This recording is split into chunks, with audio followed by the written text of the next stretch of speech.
नमस्कार, मेरा नाम है ओम प्रकाश यादव और आप देख रहे हैं वॉइस ऑफ रिपब्लिक। राजस्व कर्मचारियों की हड़ताल 78वें दिन प्रवेश कर गई। इस बीच सरकार भी बदल गई और आज प्रधान सचिव भी बदल गए।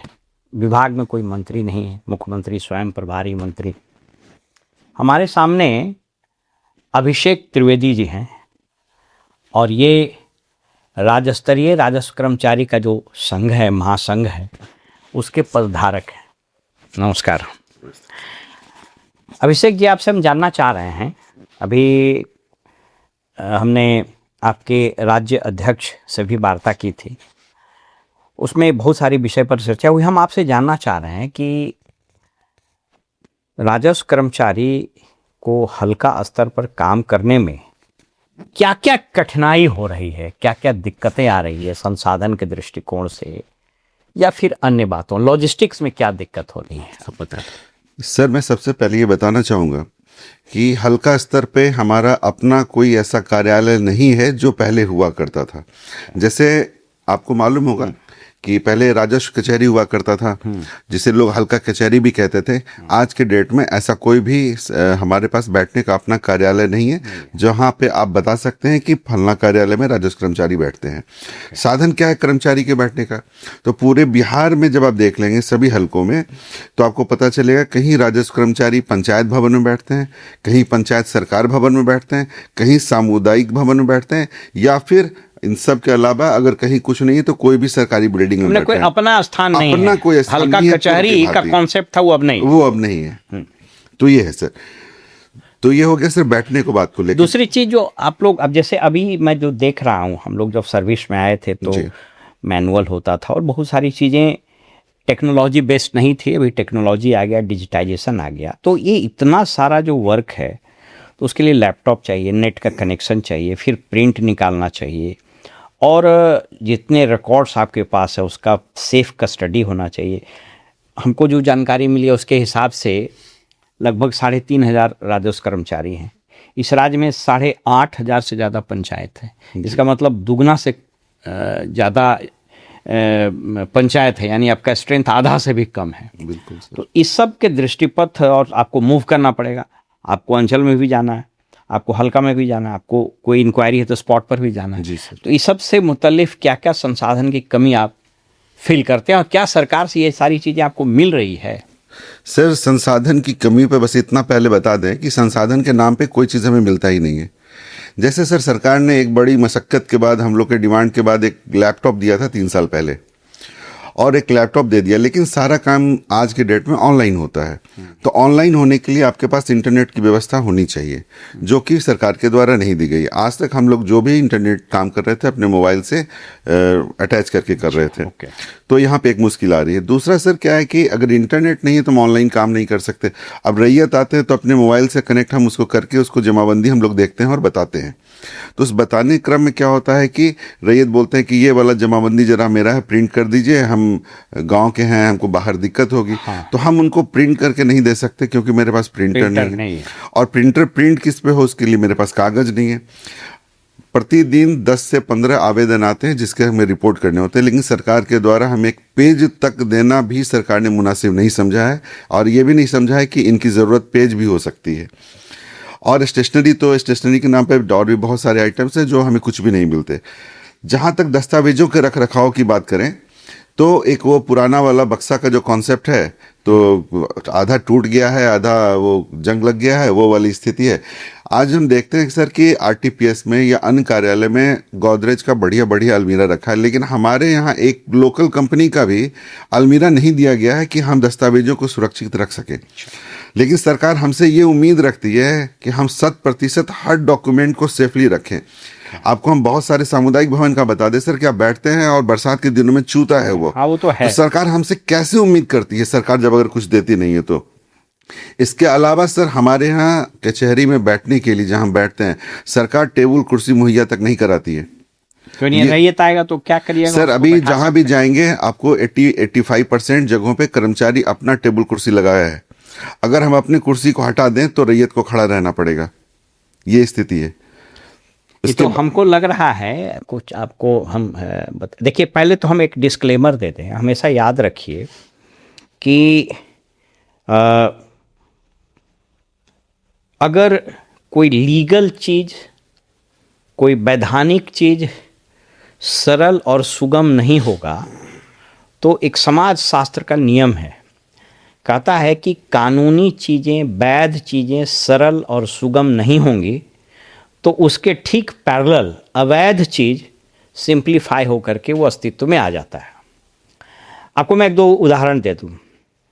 पहले टेलीफोन जब सरकारी था तो उसका कनेक्शन नहीं मिलता था, तो प्राइवेट ऑपरेटर्स आ गए। सरकारी हॉस्पिटल में इलाज नहीं हुआ तो सरकारी हॉस्पिटल आ गए।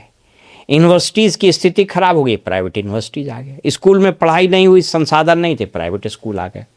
सुरक्षा व्यवस्था में ढील हुई तो प्राइवेट सिक्योरिटी एजेंसीज आ गई। सरकारी विमान फेल कर गया तो प्राइवेट आ गए। आप याद कीजिए कि आज से कुछ साल पहले तक जब हम लोग सर्विस में आए थे तो थानों में कागज़ नहीं रहता था। मैं किसी भ्रष्टाचार या किसी अनैतिक कार्य के समर्थन में नहीं खड़ा हूँ, लेकिन इसको जरा आप इमेजिन कीजिए कि थाना में कागज़, कार्बन, पहले हाथ से लिखाता था, FIR कुछ नहीं रहता था। मैं ये नहीं कर रहा हूँ कि अब आ गया तो सब चीज़ खत्म हो गया, लेकिन आप बेसिक चीज़ अगर नहीं किसी को दीजिएगा तो पैरेलल चीज़ें खड़ा हो जाएगी। जैसे उदाहरण के लिए अगर हल्का कर्मचारी के लिए हल्का कचहरी नहीं है तो जब वो हल्का में जाएंगे तो किसी न किसी के घर में रहेंगे। अगर नहीं उपलब्ध है सरकारी तो जिसके यहाँ रहिएगा आप मोबिलाइज्ड हो जाइएगा। अगर आपके पास कागज़ नहीं है तो कागज़ की व्यवस्था के लिए कोई ऐसा काम जरूर कीजिएगा। इंटरनेट की व्यवस्था है। तो मेरे कहने का मतलब है कि ये ऐसी चीज़ें हैं जो करप्शन को फैसिलिटेट करती है। मैं ये नहीं कह रहा हूँ कदापि कि ये चीज़ हो जाएंगी तो बिल्कुल बंद हो जाएगा, लेकिन सिस्टम को इस्टेब्लिश करना बड़ा ज़रूरी होता है। आप इस संबंध में और कुछ कहना चाह रहे थे? सर, मैं बिल्कुल ये कहना चाहूँगा सर कि देखिए, हम लोग जितने भी कर्मचारी हैं उनको कमोबश 2 से लेकर 4 हल्का 5 हल्का तक का दिया गया है। कहीं 2 भी है, कहीं 4 है, कहीं कहीं 1 भी है, ऐसा नहीं। तो हमारा एरिया इसके हिसाब से बहुत बड़ा हो जाता है, जो हमारा हल्का का क्षेत्र होता है। तो इसमें हमें हमेशा जांच करना होता है। म्यूटेशन के टाइम में भी हमें दखल देखने के लिए, या फिर जो आवेदन आते हैं उसके भी जांचों के लिए बहुत सारे वाद विवाद आते हैं, तो उसके लिए हमें मूव करना पड़ता है। तो हमारा दायरा मोटा मोटी 4 हल्का है तो 40-50 किलोमीटर तक का दायरा बन जाता है। इसी में हमें कार्यालय भी बार बार बुलाया जाता है, अपने अंचल कार्यालय, हम अपने जहाँ बैठते हैं वहाँ भी जाना है, क्षेत्र भी जाना है। तो हमें इन सारे कामों के लिए न तो सरकार वाहन देती है, वाहन के नाम पे हम सर कोई कार और कोई गाड़ी नहीं मांग रहे, लग्जरी गाड़ी, हमें बाइक दे दीजिए। और आप तो ये पुलिस में भी देते हैं। बिल्कुल अभी भी मिला है सर, 3-4 दिन पहले पेपर में आया था, तो ये मिलता है। लेकिन हम लोग को ऐसी कोई सुविधा नहीं दी जाती। अगर हम अपने बाइक का इस्तेमाल करते हैं तो उसके लिए फ्यूल भी नहीं दिया जाता। इसके बाद सर एक आपको बता दें कि अभी बहुत सारे ऐसे काम हैं जो मोबाइल से होते हैं, लेकिन सरकार के द्वारा हमें सरकारी कार्य को करने के लिए मोबाइल नहीं दिया है। सरकार ये चाहती है कि हम अपने निजी संसाधनों का उपयोग करें। अगर हम सरकारी काम अपने घर पे करते हैं तो सरकार को इसमें भी दिक्कत है। तो अगर आपको दिक्कत है तो मेरे निजी मोबाइल पे काम क्यों करवा रहे हैं आप? आपको नहीं करवाना चाहिए। अगर हमारा फ़ोन बंद है और कोई पदाधिकारी फ़ोन करते हैं तो शोकॉज हो जाता है कि भाई आपका फ़ोन बंद है, या रैयत का फ़ोन नहीं अगर उठाए तो रैयत कंप्लेन करता है तो स्पष्टीकरण हो जाता है, सर ये मेरा निजी मोबाइल है, मैं इसको खोल लूँ बंद करूँ, ये हमारी मर्जी है। अगर सरकारी मोबाइल रहता तो शायद ये स्थिति उत्पन्न नहीं होती। तो इस तरह की, और फिर सरकारी मोबाइल रहे तो उसका नंबर भी सबको सर्कुलेट हो जाए। हल्का कर्मचारी बदले न बदले वो नंबर तो उसके साथ। बिल्कुल सर, हमारा अपना प्राइवेट नंबर जो है लोगों में बढ़ चुका है। सभी लोगों का ये हाल है सर, और परेशानी आती है। बिल्कुल, आप इसको देखिए, यह वीडियो में आपसे बात करने या अभिषेक जी को बुलाकर बात करने का मेरा सिंपल उद्देश्य है कि हर सिक्के का 2 पहलू होता है, हर चीज़ का 2 पक्ष होता है। इसीलिए सरकार में भी पक्ष और प्रतिपक्ष होता है। तो मैं इस वीडियो के माध्यम से सिर्फ यह बताना चाह रहा हूँ, सभी स्टेक होल्डर, चाहे वो रैयत हो, अधिकारी हो, सरकार हो, ये जानना चाहिए कि एक्चुअली स्थिति क्या है। आपको मैं एक आंकड़ा देता हूँ। इस राज्य में तकरीबन 8,500 पंचायत है, और एक पंचायत में, रेवेन्यू विलेज की बात नहीं कर रहा हूँ क्योंकि रेवेन्यू विलेज तो बहुत पुराना है, एक्चुअल में जो विलेज है, एक्चुअल में वो एक पंचायत में, चूँकि मैं पंचायती राज में भी बहुत दिन तक काम किया, तो एक पंचायत में लगभग 10 से 12 आपको गांव होते हैं, और एक गांव में कम से कम 2 से 3 हज़ार प्लॉट होता है। तो अगर एक हल्का कर्मचारी को 4 हल्का है, यानी 4 पंचायत हुआ, तो आप सीधा जोड़ लीजिएगा, 10 का एवरेज लीजिएगा तो 40 गांव, और 40 गांव में अगर 4,000 प्लॉट है तो 4,16 1,60,000 प्लॉट, उसके ट्रांजैक्शंस, उसके डॉक्यूमेंट्स, इसके अलावा राजस्व का कोई भी काम बगैर हल्का कर्मचारी के हो ही नहीं सकता। वो म्यूटेशन हो, BLDR का हो, कोई रिवीजन का हो, इवन कोई न्यायालय में चल रहा है, मान लीजिए कि सिविल कोर्ट में भी चल रहा है, किसी के कोर्ट में चल रहा है, अब तो सेंसस है, सेंसस भी इन्हीं को करना है। इसके अलावा जितने तरह के काम आप सोच सकते हैं, लैंड ट्रांसफ़र करना है, लैंड एक्विजिशन करना है, ये सारे मामले सरकार के जितने भी महत्वाकांक्षी योजनाएं, वो सब स्टार्ट होता है हल्का कर्मचारी से। तो हल्का कर्मचारी राजस्व प्रशासन का सबसे महत्वपूर्ण बिंदु है, पिवोट है, कॉर्नर स्टोन है। अगर इसको आप स्ट्रेंथन नहीं कीजिएगा तो फिर बड़ा मुश्किल हो जाएगा। सरकार से ये अपेक्षा है, आप इसको ऐसे समझें, कानून और व्यवस्था स्पॉट पर कौन लड़ता है? सिपाही। कॉम्बैट वही करता है। सरकार ने कॉम्बैट करने वाले व्यक्ति की ही फिजिकल एबिलिटी को इतना कम कर दिया कि उसकी कॉम्बैट करने की क्षमता खत्म हो गई। इसलिए याद रखिए कि राजस्व को अगर स्ट्रेंथन करना है तो राजस्व कर्मचारी को स्ट्रेंथन करना होगा। फिलहाल अच्छा, एक और प्रश्न अभिषेक जी आपसे यह है, विगत दिनों विजय सिन्हा जब राजस्व एवं भूमि सुधार विभाग के मंत्री थे और वो जन सुनवाई या जन कल्याण कुछ कुछ चला रहे थे हर एक जिलों में, तो उनका बयान भी आया था, या लोग भी कहते हैं, अक्सर लोग कहते हैं कि साहब हल्का कर्मचारी अपने हल्का में नहीं मिलते हैं। इस संबंध में आप जरा वस्तु स्थिति स्पष्ट कीजिएगा कि क्या हकीकत है या इसमें क्या कठिनाई है? सर, इस पे मैं बताना चाहूँगा कि अभी कुछ दिन पहले माननीय मंत्री जी का इस तरह का बयान आता था, लोगों के बीच में वो बोलते थे, उनकी चिंता जायज़ है, मैं इससे इत्तेफाक रखता हूँ, लेकिन सच बिल्कुल इससे अलग है।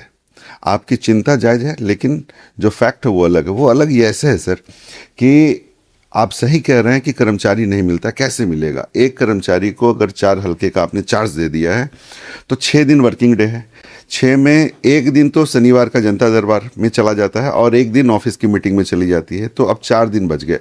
अब सोमवार को जिस हल्का में बैठा है, अब नेक्स्ट मंडे को ही वहाँ बैठेगा, मंगल को जहाँ बैठा है वो नेक्स्ट मंगल को बैठेगा, और अगर पता चल रहा है कि मंडे को किसी वजह का छुट्टी हो गया या बुधवार को छुट्टी हो गया तो उस हल्के का नंबर तो फिर अब 15 दिन के बाद आना है। तो अगर हम सोमवार को जहाँ बैठ रहे हैं वहाँ पे अगर फिर नेक्स्ट मंडे को बैठेंगे तो ये 6-7 दिन तो पब्लिक परेशान होगा ही। तो ये सारी समस्या है, और इसका एक ही उपाय है कि आप अविलंब लोगों की बहाली करें। लेकिन ये मंशा देखिए कि हम लोग लगातार सुन रहे हैं, अभी 1 लॉट की बहाली हुई है, 2012 से नौकरी में है और अभी तक सिर्फ 1 लॉट। ये बड़ा आश्चर्यजनक है। हम तो जब जॉब में थे उस वक्त से सुनते आ रहे हैं कि भाई अक्सर सरकार को यह चीज़ समझने की ज़रूरत है। मैंने कई एक वीडियो में कहा है, आप देखें कि आप चले जाइए ब्लॉक, अनुमंडल, इवन डिस्ट्रिक्ट में, एक डिस्ट्रिक्ट में 15 पदाधिकारी है और 4 क्लर्क। मुझको एक अनुमंडल लेवल के SDO या DCLR ने हमको बताया कि सर हमारे अनुमंडल में हम हो गए, यानी SDO हो गया, DCLR हो गया, PGRO हो गया और इलेक्शन अफसर हो गया, एक एग्जीक्यूटिव मजिस्ट्रेट, तो 5 को हो गया, और उस पूरे अनुमंडल में 3 असिस्टेंट है। तो आप जब तक वर्कफोर्स जो नीचे में काम कर रहा है उसकी संख्या और उसके गुण और उसके लॉजिस्टिक्स में इम्प्रूव नहीं कीजिएगा, जब तक चीज़ें बदलेगी नहीं।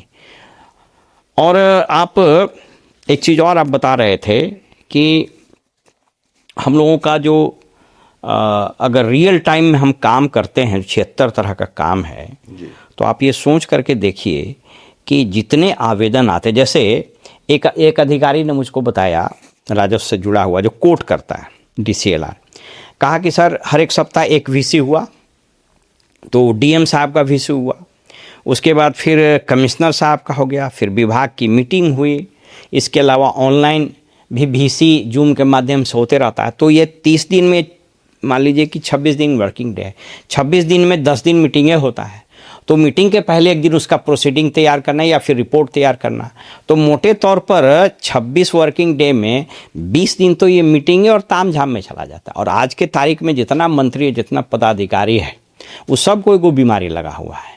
कुछ हुआ तो जूम का लिंक भेजो VC में, कुछ हुआ तो NIC का लिंक भेजो VC में। इसके पहले की जो आपने इंस्ट्रक्शन दिए वो काम होगा, दूसरा VC हो जाता है, दूसरे सेट ऑफ इंस्ट्रक्शंस आज। ये आप लोगों के साथ भी हो रहा है क्या? सर अभी तो लास्ट टाइम से हमारे लोग के साथ भी ऐसे ही हो रहा है सर। जब से एफआर हो रहा था या फिर जिस समय ये हम लोग महाअभियान चल रहा था, तो हम लोगों के साथ भी ऐसे ही होता है सर। और मीटिंग अक्सर हाँ शाम में 5 बजे के बाद की जाती है। तो ये सारी समस्याएं हैं सर। चलिए, बहुत बहुत धन्यवाद बात करने के लिए वॉइस ऑफ रिपब्लिक से। तो हमें इजाज़त दीजिए और आप देखते रहिए वॉइस ऑफ रिपब्लिक। नमस्कार।